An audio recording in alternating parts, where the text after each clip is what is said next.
झारखंड की भर्ती परीक्षा और एक के बाद एक पूरे खानदान का सिलेक्शन। झारखंड जेपीएससी जेएसएससी महाघोटाले में वो सबसे बड़ा चेहरा बेनकाब हो गया है, जिसने परीक्षा कराने वाली एजेंसी से लेकर अफसर बनने तक डबल रोल निभाया। वो जिसने झारखंड के तमाम होनहार योग्य छात्रों की नौकरी पर डाका मारने का काम किया। आज आपको बताएंगे कि कैसे 2 करोड़ की रिश्वत लेकर झारखंड के युवाओं के साथ सबसे बड़ा छल किया गया। जेपीएससी के बड़े मास्टरमाइंड पर एक खुलासा हैरान करने वाला ये है।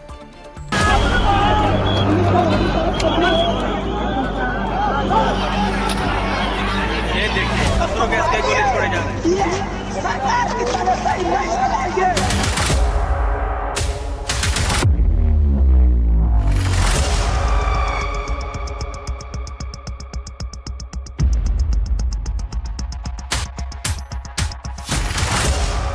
जुलाई 2026 झारखंड के सीआईडी की एक टीम खामोशी से गोड्डा के पोड़ैया हाट में दबिश देती है।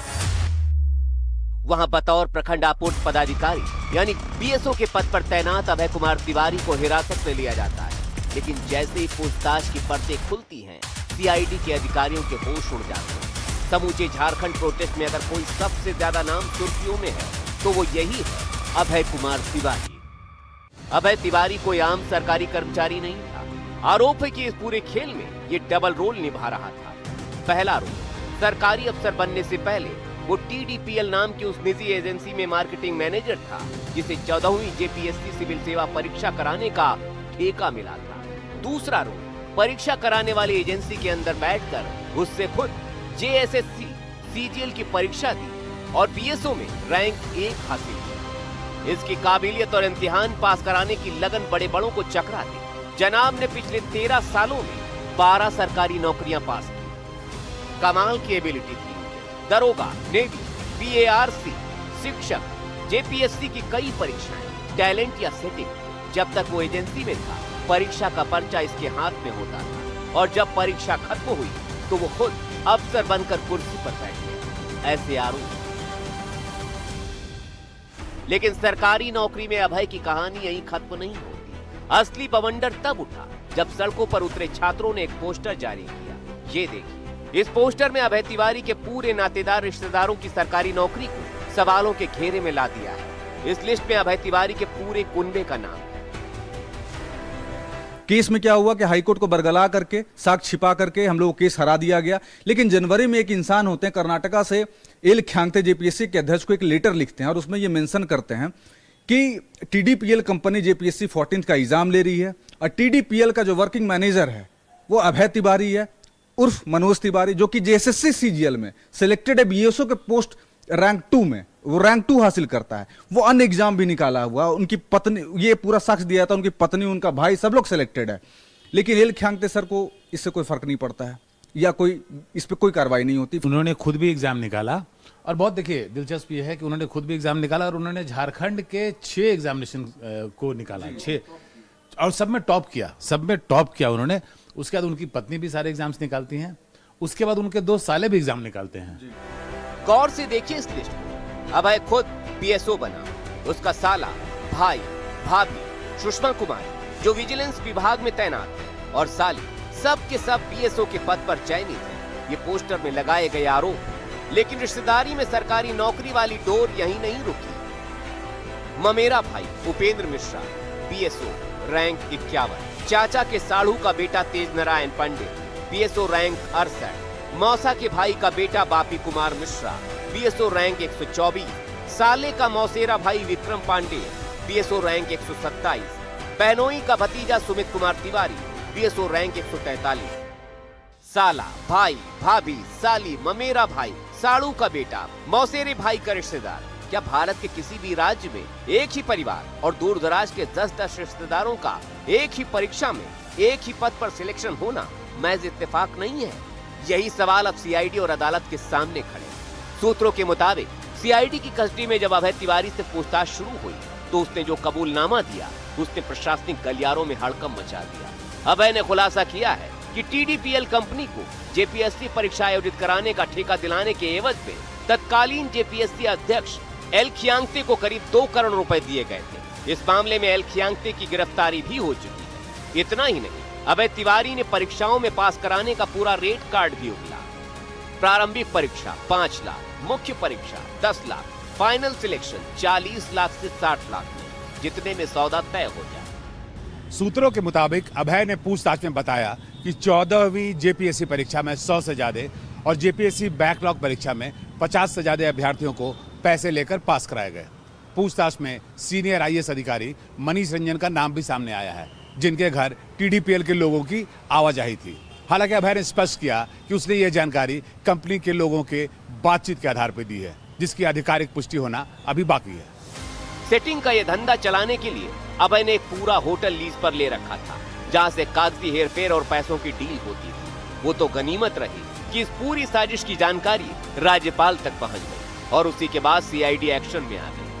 पूरा पारिवारिक गठबंधन चल रहा था इन लोगों का, लेकिन जब राज्यपाल के पास ज्ञापन सौंपा गया तो आनन फानन में सीआईडी टीम गठित की गई और रातों रात एल खियांगते सर को गिरफ्तार किया गया। 5 अन्य मेंबर को भी गिरफ्तार किया गया। और ये अभय खियांगते वो है ना जिन्होंने चिट्ठी लिखी थी? नहीं सर, एल खियांगते जेपीएससी के अध्यक्ष हैं। वो शिवशंकर शर्मा है जो एसएसपी को ज्ञापन देते हैं, मुख्यमंत्री से जो देते हैं। नहीं, कर्नाटक से दूसरे लोग थे, ठीक है, उनका नाम गोपनीय है, शायद वो गोपनीय लेटर था, लेकिन शिवशंकर शर्मा ओपन रूप से फिर एसएसपी को वही लेटर इन्फॉर्म करते हैं। मुख्यमंत्री सचिवालय को भी दिया जाता है और फिर राज्यपाल को भी सौंपा जाता है। उसके बाद वो लेटर आता है, उसके बाद जो सीआईडी को जांच दी जाती है और तभी उसके बाद ये मामला उजागर होता है और तब जाके आप लोग यहाँ पे अभी बैठे हैं। जी, गौर करने वाली बात यह भी है कि टीडीपीएल उत्तर प्रदेश में पहले से ही ब्लैक लिस्टेड कंपनी है। इसे झारखंड में भी ब्लैक लिस्ट किया गया था, लेकिन इसके बाद भी जेपीएससी परीक्षा की जिम्मेदारी इसे मिल गई। आखिर कैसे? पूरी प्रक्रिया में तमाम और भी सवाल हैं। कानून की नजर में किसी आरोपी का रिश्तेदार होना अपराध नहीं है, न ही परीक्षा में पास होना अपने आप में कोई गुनाह है। लेकिन जब परीक्षा पास कराने वाले एजेंसी का पूर्व मैनेजर खुद कटघरे में हो, 2 करोड़ की रिश्वत और 150 से ज्यादा फर्जी सिलेक्शन की बात कबूल चुका हो, तो उसके पूरे कुनबे की रैंक एक ही लिस्ट में चमक रही हो, तो सवाल उठना लाजमी है। देखना यह भी होगा कि सीआईडी की जांच में ओएमआर शीट और पैसों का यह मनी ट्रेल कहां तक पहुंचता है, और क्या सच सिर्फ इतना ही है या फिर बड़ा सच अभी बाहर आना बाकी है। प्रभाकर कुमार और हरिवंश शर्मा के साथ bureau report, NDTV India. JPSC और जेएसएससी पेपर लीक और धांधली का मास्टरमाइंड माना जा रहा अभय तिवारी। एनडीटीवी की टीम अभय के पुश्तैनी गांव पहुंची। देवघर जिले के कुदारखोसो गांव का रहने वाला है अभय। बताया जा रहा है कि बहुत ही गरीब परिवार से है ये। फिलहाल इसके 2 घर हैं, उनकी तस्वीरें हम आपको दिखा रहे हैं। एक मिट्टी का बना पुराना घर, दूसरा 2 मंजिला पक्का मकान। जानकारी के मुताबिक इस गांव में एक ही मकान है जो 2 मंजिला है और पक्का बना है, और वो है अभय का घर।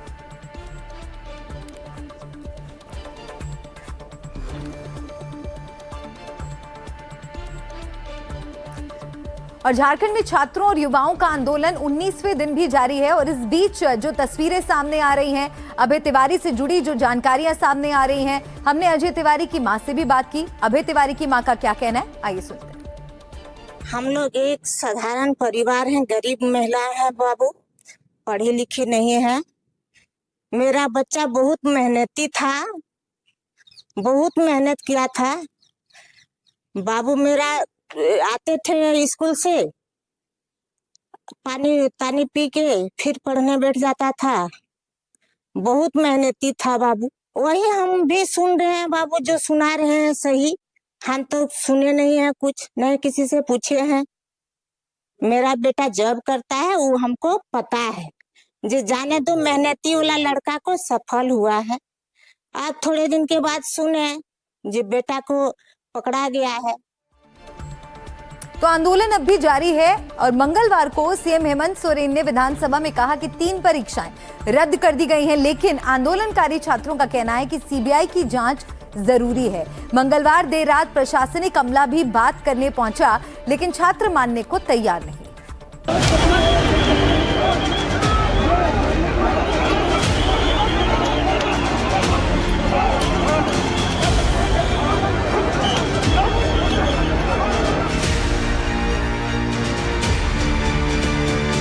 10 अगस्त को विधानसभा मार्च के दौरान हंगामा कटा। आंसू गैस छोड़ी गई, वाटर कैनन चली, पुलिस ने बल प्रयोग किया। शुरू हो गया है, लाठीचार्ज हो गया है, लाठीचार्ज शुरू हो गया है, लाठीचार्ज हो गया है। इसके बाद मंगलवार बुधवार की रात collector, SSP, ADM, law and order और एसडीओ रांची के जयपाल सिंह मुंडा स्टेडियम पहुंचे। बताया जा रहा है कि छात्रों से आंदोलन खत्म करने को कहा गया, लेकिन छात्रों का दो टूक कहना है कि मांगे पूरी होने तक आंदोलन खत्म नहीं होगा। जो हमारी आगे की रणनीति है, हम लोग अब कुछ ठोस कदम उठाने जा रहे हैं। बहुत ही जल्द हम लोग यह घोषणा करने जा रहे हैं, जब तक हमारी मांगे नहीं मानी जाती यह आंदोलन अनवरत जारी रहेगा और कुछ सख्त कदम हम लोग उठाने जा रहे हैं। हम लोग का ये धरना प्रदर्शन चलता रहेगा जब तक सरकार हमारी मांगे नहीं मान लेती है। हम लोग ये अनिश्चितकालीन धरना जारी रहेगा। छात्रों का कहना है कि सीधे मुख्यमंत्री हेमंत सोरेन से बात करेंगे। जब तक मांगे मानी नहीं जाएंगी आंदोलन जारी रहेगा।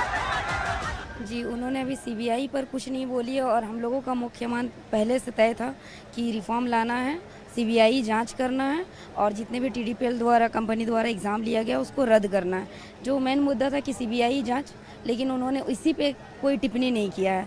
तो सर सीआईडी पे हम लोगों को तो भरोसा है नहीं, क्योंकि 2 साल से हम लोग सीआईडी के भरोसे बैठे हुए हैं और अभी तक उस पर कोई टिप्पणी कर नहीं सकते। अगर जब तक सीबीआई जांच नहीं होती है तब तक आपका क्या मानना है कि आंदोलन ऐसे ही चलता? देखिए, सबसे पहली बात तो कि हम हेमंत सोरेन को धन्यवाद कहेंगे।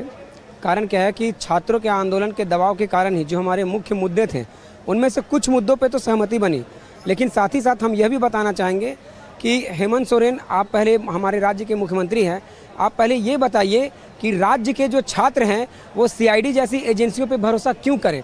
आखिर ऐसा आपने क्या स्थापित किया है हमारे राज्य में कि छात्र सीआईडी के ऊपर भरोसा कर ले? अगर हम पूर्व की परीक्षाओं को देखते हैं, उन परीक्षाओं में भी सीआईडी, एसआईटी की जांच हुई और राज्य सरकार की एजेंसियां हैं, लेकिन उसका क्या प्रतिफलन मिला छात्रों को? इसके पूर्व एसएससी, जेएसएससी, सीजीएल की परीक्षा में भी गठित हुआ एजेंसी का, उसका क्या परिणाम मिला? इसके पूर्व भी कई कमेटियां गठित हुई। जैसे सीजीएल भी बोल रहे हैं, हम लोग को प्रमुख मुद्दा में जैसे सीजीएल भी था। हम लोग जैसे सीजीएल का मांग है कि उसको तत्काल रूप से रद्द करके, जिसमें धांधली हुई है, जो सीआईडी का हेरा फेरी, हाईकोर्ट को माननीय हाईकोर्ट को गुमराह करने की कोशिश किया गया है, जितना भी साक्ष्य था उस साक्ष्य छिपाया गया है, जो हम लोग साक्ष्य दिए थे 120 क्वेश्चन मैच किया गया है, सीआईडी के द्वारा एक्सेप्ट भी किया गया था, लेकिन जब सीआईडी का बी टीम बना तो सीआईडी का बी टीम के द्वारा साक्ष्य छुपाने का साजिश किया गया है। वो हाईकोर्ट को ये खबर हमने बड़ी प्रमुखता से एनडीटीवी पर दिखाया भी है इसको। तो ये बताइए कि हम ये मान के चले कि अब इस आश्वासन के बाद भी जो है अनवरत चलता रहेगा? जो हाँ, जब तो सीबीआई जांच ना हो और खासकर झारखंड सीजीएल जैसे एग्जाम जब तक रद्द ना हो और सीबीआई जांच ना हो तब तो सर आंदोलन चलता रहेगा। 11 अगस्त को सीएम हेमंत सोरेन ने विधानसभा में पहली बार ही कहा था कि 3 परीक्षाएं रद्द कर दी गई हैं। टीडीपीएल नाम की जो कंपनी आरोपों के घेरे में है, उस पर भी सोरेन ने कहा कि ये कंपनी भी बाहर की है। सोरेन ने इस